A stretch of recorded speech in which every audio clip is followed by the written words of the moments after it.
From innocent beginnings to mayhem. From seemingly innocent gatherings that were inspired by love, belonging, creating a community, evolving to big organizations, sometimes medium organizations, dominated by money, power, and sex, which can corrupt people to the core. We're back at the topic of cults in this week's episode of Exploring Brain and Mind. Continuing from last week, where we looked at sects and cults and how organizations, sects, diverted away from mainstream religions of the past.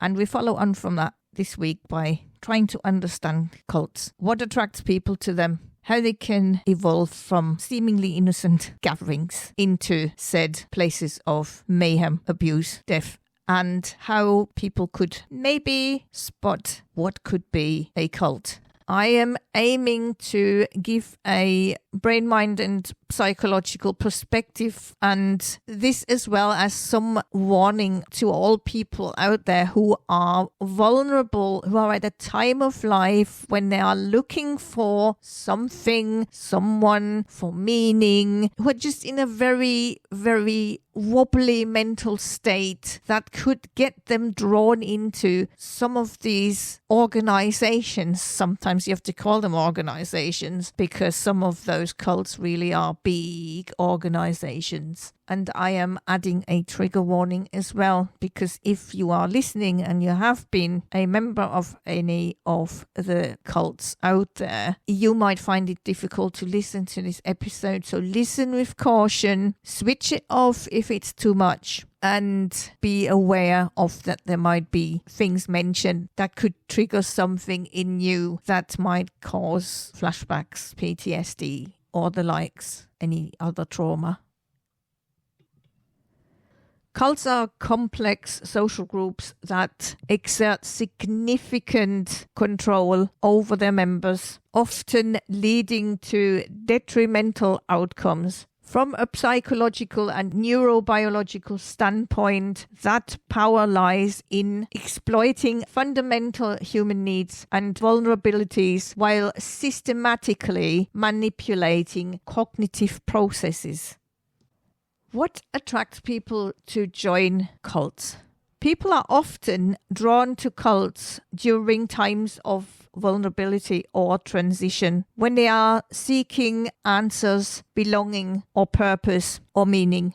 Cults very skillfully exploit those needs by offering what appears to be a solution. People may be looking for social connection, for belonging, and community. There is a psychological need for that. Humans have a fundamental need for social connection and belonging. Loneliness, isolation, or feeling misunderstood can create a huge void. The appeal of a cult is that they provide an immediate, intense, and often overwhelming sense of community acceptance and unconditional love. Well, unconditional at least initially, with a lot of love bombing going on. New recruits feel instantly understood and valued, fulfilling a deep psychological craving.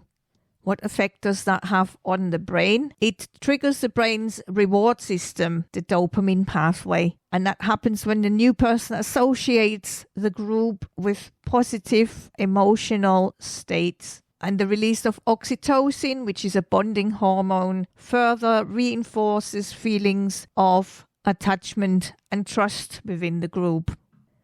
When it comes to meaning, purpose, and identity, there is a psychological need of individuals. They seek meaning in their lives, especially when feeling lost, disillusioned with mainstream society, or when they're grappling with the big existential questions. Cults offer a clear, often simplistic and all-encompassing worldview that provides ready-made answers to complex problems. They present a grand purpose, a divine mission, in quotes. That actually happens very often, these divine missions that they present, or a path of ultimate truth, power, or enlightenment. This gives members a new, often elevated identity within the group. How does this affect the brain? The cognitive framework reduces cognitive dissonance and the discomfort of uncertainty, providing a sense of order and control. The brain's prefrontal cortex, responsible for executive functions and decision-making, can become less critical as the cult's ideology becomes the sole source of truth.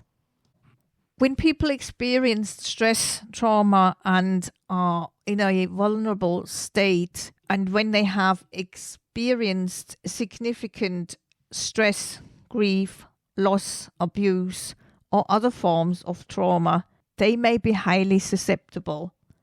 These experiences may leave those people with eroded self-esteem and any ability to cope. For people like that, cults seem to offer a safe haven, a promise of healing, and a clear path to alleviate suffering. They often target individuals who are emotionally fragile and who are looking for quick solutions or a way to escape. The impact on the brain of such vulnerable people is that chronic stress can impair the prefrontal cortex and strengthen the activity of the amygdala, which makes the individual more reactive and less capable of critical evaluation. The cult environment can offer a perceived reduction in stress, which the brain interprets as positive, even if it is based on manipulative control. Then there is this psychological need of certainty and simple answers. In our complex and often uncertain world, well, it is uncertain, nothing's ever guaranteed, is it? In a complex and uncertain world, the human mind often craves clear-cut answers and a sense of control. The cults provide a black and white narrative, as in we have the truth and they, the outsiders, are wrong or delusional. This kind of approach, this kind of thinking simplifies decision-making and it removes the burden of critical thought. The brain prefers cognitive shortcuts.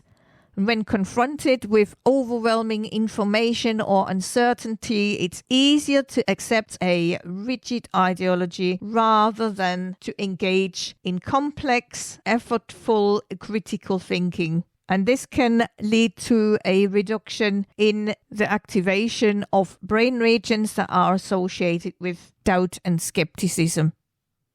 Then there's the cult leadership that can appeal to people. Cult leaders are often highly charismatic, articulate, and skilled manipulators.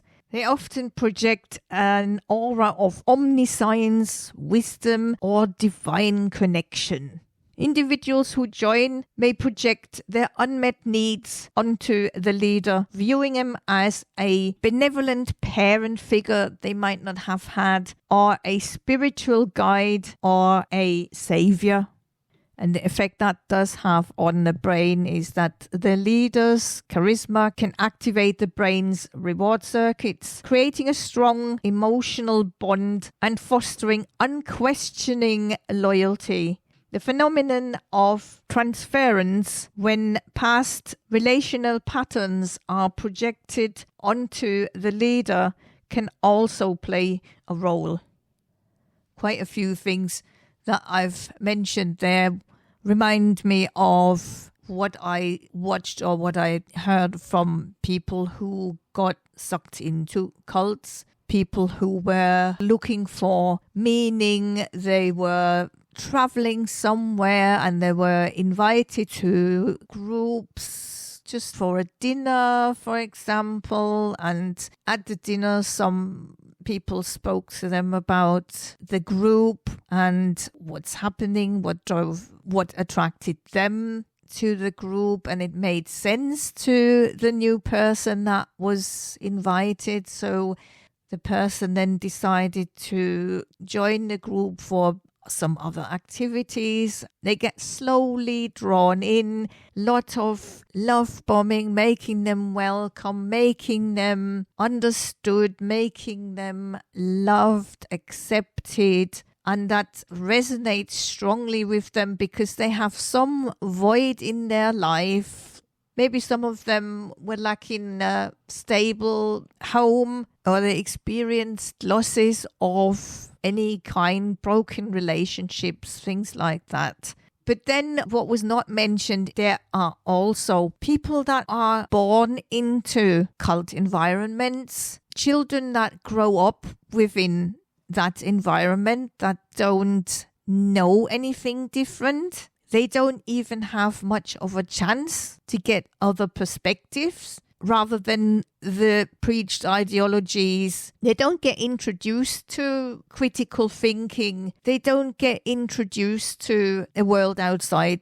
Quite a few cults, they are so tight-knit, they don't even let people look into their compounds, into their organization as such. They have security around their organization. They don't want cameras anywhere near them. It is very restrictive what people in those groups, organizations, cults, what they are exposed to. And everything from the outside is kept away from them. The outside is bad. The outside is wrong. Only what we do, what we say, what we think is right. Next, let's look at how cults sometimes evolve from innocent organizations into something more dangerous. The transition from a seemingly benign organization to a dangerous cult is often a gradual process, making it difficult for members to recognize the shift until they are deeply enmeshed.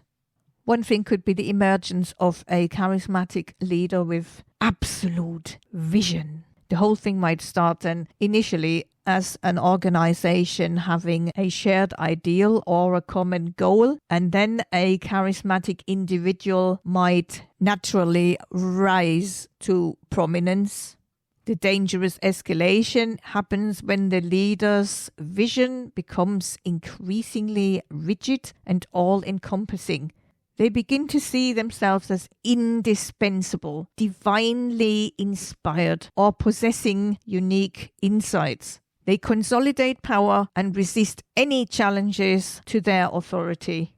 The psychological impact is that the leader's ego becomes inflated and they may develop narcissistic or even psychopathic tendencies. They rationalize their control as being for the greater good. Then there's the gradual erosion of critical thinking and independent thought, which can start with members initially still engaging in healthy discussion and debate.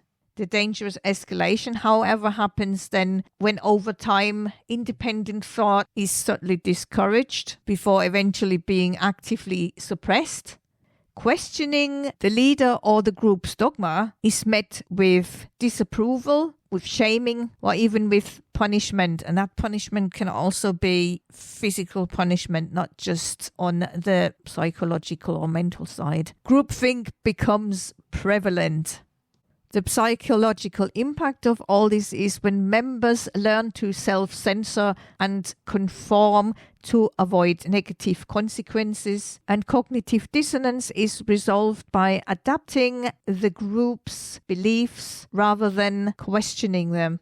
And the impact that has on the brain is that repeated suppression of critical thought pathways and reinforcements of cult dogma can rewire the brain, making it less likely to engage in independent analysis. Then there's the increasing isolation and control, which starts with the group encouraging strong internal bonds while still allowing some external relationship. The dangerous escalation happens when the group gradually demands more of the members' time and loyalty, very subtly at first, then explicitly encouraging or demanding reduced contact with outsiders and the control of information, what they can see, what they can hear, listen to, that tightens as well and sometimes gets cut off.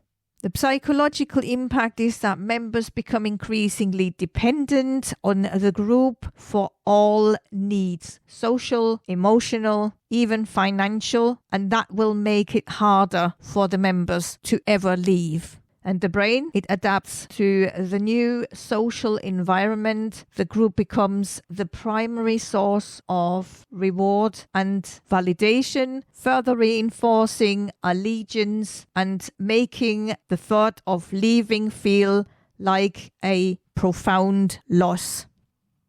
Then there is the so-called mission creep and the escalation of demands, which initially looks like an organization may have clear, achievable goals, which then gets dangerously escalated by the mission becoming grander, more abstract, and often unattainable.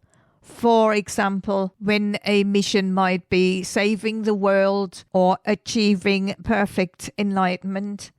This justifies ever-increasing demands for members' time, money, and personal sacrifices.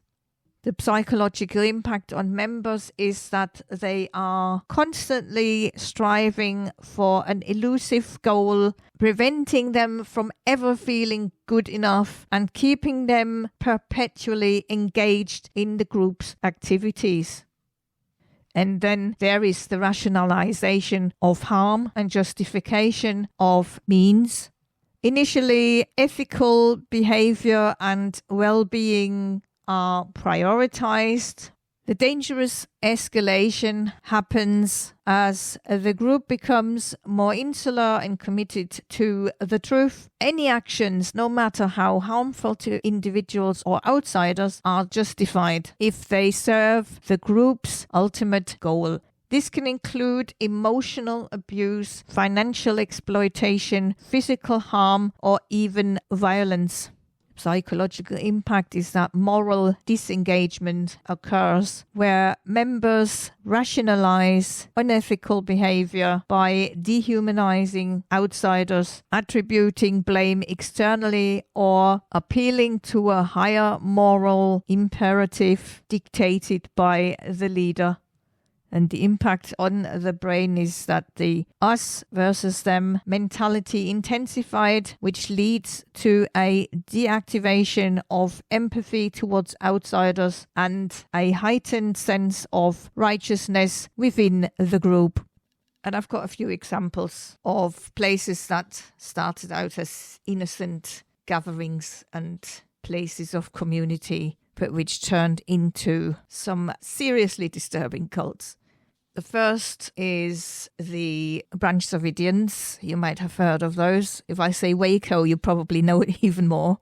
So they started out as some place of community gathering, religion inspired, I would think, because it kind of evolved from the Seventh-day Adventists. Yes, they evolved from the Seventh-day Adventists. And there was a young man who renamed himself into David Koresh, and he took over the organization. He took the organization down a seriously disturbing route. The rules became stricter. There was a lot of abuse going on, splitting up couples and sleeping around with partners of couples, abusing girls, children. And Koresh had this thing about weapons as well. He was one of these apocalyptic ones. Yeah, the world's going to come to an end. And when he sussed that the federal government in the States were after them and were investigating them for what's going on there, because some people escaped and they rang the alarm bells, basically. Then came the big standoff with the military and special agents and people moving into Waco when there was this big standoff and shootout, and the whole place in Waco got off in flames. The other one's not any better. There was a young man called Jim Jones. He got inspired as a child to become a preacher, and he took over at some point some organization. I think they were, again, like an offshoot of the Seventh-day Adventists. And he, very similar to Koresh and the Branch Davidians, included all these doomsday thinking and apocalyptic prophecies and all that. And he led people, when they started to be on the radar of investigation, they moved everybody to Guyana, which is a country in South America. They built that compound there. Well, they wanted to build a really big compound, but it really didn't materialize that way. So living conditions weren't exactly great. Apart from all the abuse and brainwashing and things that was going on there, he got people prepared for mass suicide. So all these people at this People's Temple in Guyana, they were instructed to poison themselves. Those ones who didn't want to, they were injected with stuff. They were shot and killed. There was a whole massacre of over 900 people. It was truly shocking, very shocking example for a cult. So the big question now is, what should people be aware of and how can they spot a cult? Sometimes easier said than done. Recognizing the signs of a cult involves looking for specific behavior patterns, organizational structures, and communication styles. These are often indicators of undue influence and manipulation. One area might be the absolute authoritarianism and unquestioning loyalty to a leader. The red flag could be one central, often self-proclaimed, infallible leader whose word is law. Dissent is not tolerated. Psychological impact is that this creates a power imbalance where members defer all decision-making to the leader, gradually eroding their autonomy and independent thought. The brain impact is that continuous exposure to the leader's absolute authority can lead to a suppression of critical thinking areas in the prefrontal cortex and an over-reliance on the leader for guidance, effectively outsourcing cognitive function. There's the area of isolation and control of information. The red flag is the encouragement or demand to cut ties with external friends, family, and mainstream society. Information flow is restricted with outside sources demonized. The psychological impact is isolation makes members solely dependent on the group for social connection and information, reinforcing the cult's worldview and preventing exposure to alternative perspectives. The impact on the brain is that sensory and social deprivation can make individuals more susceptible to suggestion and manipulation. The lack of diverse input limits the brain's ability to cross-reference and critically evaluate information, leading to a narrowed perspective of reality. Then there's the very important area of exploitation, and that can be financial, emotional, sexual, and labor as well. The red flag is that there may be demands for excessive financial contributions, unpaid labor, sexual favors, or complete emotional devotion. Members may be encouraged to give up possessions or careers. The psychological impact is that this strips members of their resources and independence, making it harder to leave and further entrenching them within the group's control. The impact on the brain is that the constant demand for resources and commitment creates a so-called sunk cost fallacy, which means like the more one invests, the harder it is to leave, as the brain rationalizes the investment to avoid perceived loss. And then there's the area of manipulation and deception, which is also known as brainwashing or thought reform. The red flag is that the use of sophisticated psychological techniques to systematically alter beliefs, behaviors, and thoughts. This can include love bombing, the initial overwhelming affection to draw a new recruit in. It could be guilt induction, making members feel guilty or unworthy if they question or fail to meet expectations. It could be fear-mongering, as in creating fear of external threats or severe consequences for leaving the group. And it could include loaded language or jargon, using unique terms that reinforce group identity and exclude outsiders. The psychological impact of this is that these techniques systematically dismantle a person's prior identity and replace it with a cult-approved one, leading to learned helplessness and dependency. And the brain impact is that repetitive indoctrination, sleep deprivation, and poor nutrition, which is often seen in cults, can impair cognitive function, making individuals more vulnerable to suggestion. The constant emotional highs and lows can dysregulate brain chemistry, further affecting judgment. Then there's the area of exclusivity and the us versus them mentality. The red flag is the group believes it possesses exclusive truth or a special mission, viewing outsiders as unenlightened, evil, or inferior. The psychological impact is that this creates a strong in-group, out-group dynamic, fostering intense loyalty within the group while demonizing external influences. The impact on the brain is that this us versus them mindset taps into tribalistic instincts. It can activate brain regions associated with group cohesion and deactivation of empathy towards outsiders. And finally, there's the area of demand for perfection and confession. The red flag is the unrealistic expectation of purity or adherence to rules.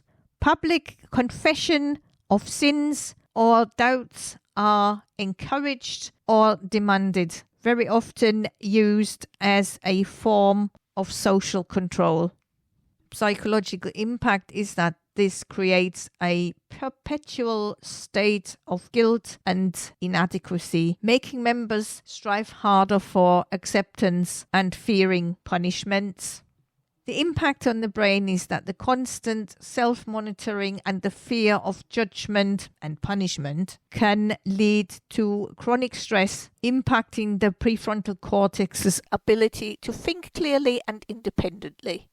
So I said easier said than done for a reason, because it is definitely easier said than done to recognize if a organization evolves from an innocent group gathering into the direction of what becomes a cult or kind of harmful organization. Because when you're involved in a group and involved in gatherings and you're going to events of whatever group or business or organization it is, and you enjoy it, you enjoy meeting the people, you enjoy the atmosphere, the energy of the place, the feeling of belonging, you kind of take on what is said, you apply practices. I'm thinking of organizations here, for example, for personal development. In some cults, they mask as places for personal development, especially one big one whose name I do not mention, but who was very much approved and liked and promoted by some Hollywood people, actors. So maybe you get the idea which one I mean. They started as some sort of personal development place obviously charging quite a bit of money for their seminars and things. But they actually, when they sussed out